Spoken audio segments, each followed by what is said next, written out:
Hey, soul family. I'm kind of, I had something I wanted to talk to you guys about, but I'm a little shaken right now because I just saw a coyote take a cat. I saw a coyote going into the bushes, and then I saw a couple walking, and they said he just had a cat in his mouth and he dropped it. So I walked over to the cat, and the cat's definitely dead. It was stiff, so I don't know if he had gotten it before, or maybe, I don't, if it had been hit, I don't know. It's strange that it would have rigor mortis if he just dropped it, but I walked up to it. I didn't want to get super close to the cat, but I walked up to it, and it's the coloring of Ligris. So kind of like and in between kind of like Finn and Ligris. Hi, baby.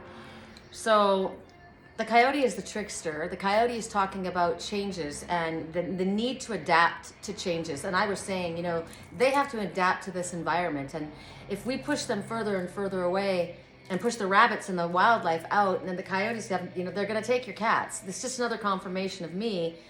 You cannot let your cats out, even though they want to be out. They've got to take care of them. I cannot let them out.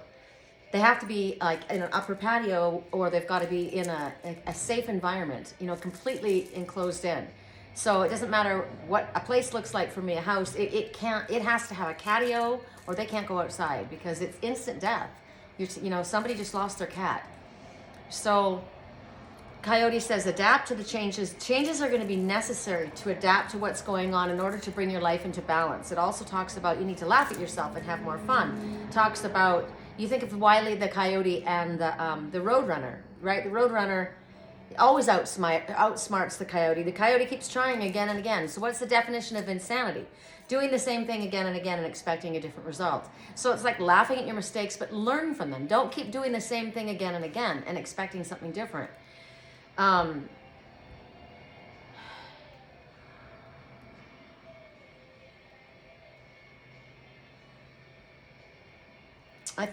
can't think of anything else right now.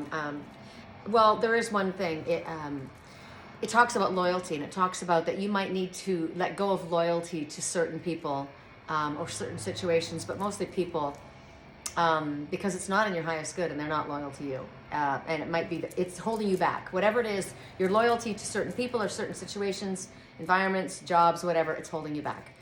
So let go of your loyalty. So that's a message to me. And the coyote came in and grabbed a cat that looks just like Ligris. And I'm supposed to be a mirror of Ligris. So I also got this morning before I saw that, and I'm going to share the video because somebody in the neighborhood might need to see the cat. The coyote's huge. I mean, he looks like a freaking wolf to me. He looks like a Mexican red wolf, but he's got a white tip on his tail, and I'm pretty sure that's coyote. So he's a coy wolf. But what I wanted to talk to you about was reincarnation, and the fact that I hear things, audio messages. It's my favorite. It's my favorite way of communication with spirit. I love it because when I hear something, I know that it's going to happen without a doubt. It's spirit talking. I don't know who is speaking to me, whether it's, you know, my archangels, my mom. I heard something in my head a while back. Like some of the things I know, like I can hear my twin soul because, like he said, too many fucking groupies, Sherry. So too many people in my life, too many people that are hanging out. That was definitely not my mom, and that wasn't an archangel. But then I heard in my head, I like to observe. It keeps me from getting in trouble. And then the thing that I heard was recently, you're approaching reconciliation. But then what I heard was, God, I'm just shaken right here, right now. I didn't have any anger towards the coyote. He's got to eat. He's hungry, right? But yeah, I'm a cat, so that's shaking me up. Something that was said, and I thought it was my twin speaking, and I realized it was my mom speaking. My mom was talking to me. I've heard, why do you expect so little for yourself? Why don't you expect more? Because I never ask for much, and now I am.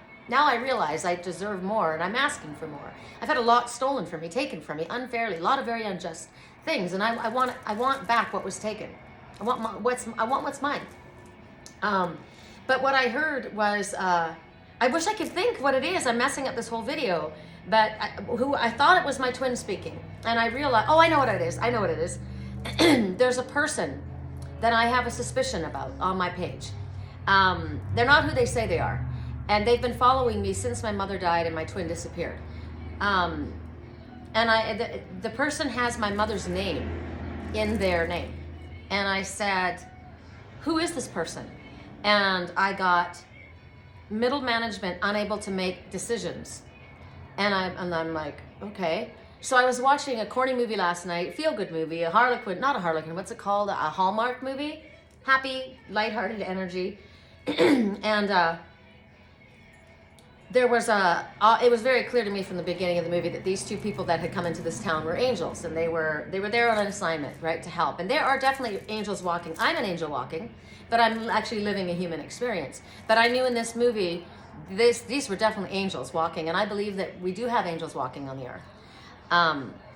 And they come for an assignment. And this couple broke up, and this one fell in love with, the one young, male angel thought that he was falling in love with the girl. And he says, I'm not going to leave with you. I'm not going to go.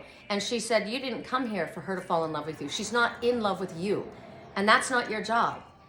And he's, so he kind of pulled back, and he helped the couple get together. And because it was all a misunderstanding, and they should have been together. It was clear that they both loved each other. So at the end of the movie, the older guide angel said to the younger man, you've done really, really well here on your assignment, and so we've promoted you to middle management. And I'm like, oh my gosh, I have had so many people, and this is what I heard in my head. If you can't see me, you're going to have to put up with the people on Facebook. And I have had, over the years, people on Facebook that know way too much about me, way too much about my twin. If I get mad at them, like I used to get mad at them, like, why are you doing this? Why are you following me? Why are you? And they would never respond. They would never get upset. And I would block them one after another, and they kept coming back. And I'm like, I don't understand what's going on. And so when I heard that last night, you've been promoted to middle management, that was an angel. And I'm like, whether they're using human beings as a mirror, I actually believe that they are angelic, and they are, because they know me. And I started to pay attention to where they live, where they say they live. The one that's been dealing with me mostly lately lives where my mother was born. And then this other one, it lives where she was born. And this other one, it goes on. And I realized that it's hard for us living in this physical 3D reality to understand that there are things that don't make sense to us in the logical world. But these are guides for me. These people, because they say things that I need to hear. They support me, they encourage me, they give me messages that are absolutely divinely guided, for sure. So that was a pretty amazing thing. So I said to my mom, I want to see you. Like when my spiritual twin and I first separated, I would see him and I could hear him. But I haven't been able to for years. Every once in a blue moon, like I've seen him once, I heard his voice once. But other than that, the connection has pulled away. And it's not because I don't have that ability. There's reasons why, I suppose, right? Maybe he's moving on with doing his thing with his life, or I have no idea. But I have that gift. And so I said, I want to work with my archangels to help me develop that gift, because I want to see, if I'm communicating with my mom and the message is, if you can't see me or if you can't hear me, you're going to have to put up with the people on Facebook. No, I want to see you. I want to hear you, and I want to see you, because I can, right? And same thing if the message is coming from my spiritual twin. I don't want to go through people on Facebook. I don't want to go through other people. I don't want anything channeled to me. I want to go to you, through you, right? I want to hear it from you. I want to see you. So the coyote, the trickster to come up, right? There's somebody in your environment that's very sneaky. I'm done with the sneaky. And right now I'm seeing military helicopter. And, covert operations is what comes to mind. Anyway, those are my messages. I'm going to post the video of the videos. I have 2 of the coyote, and let people know in the area in case they're missing a cat. Ugh. Anyway, hope you're having a good day.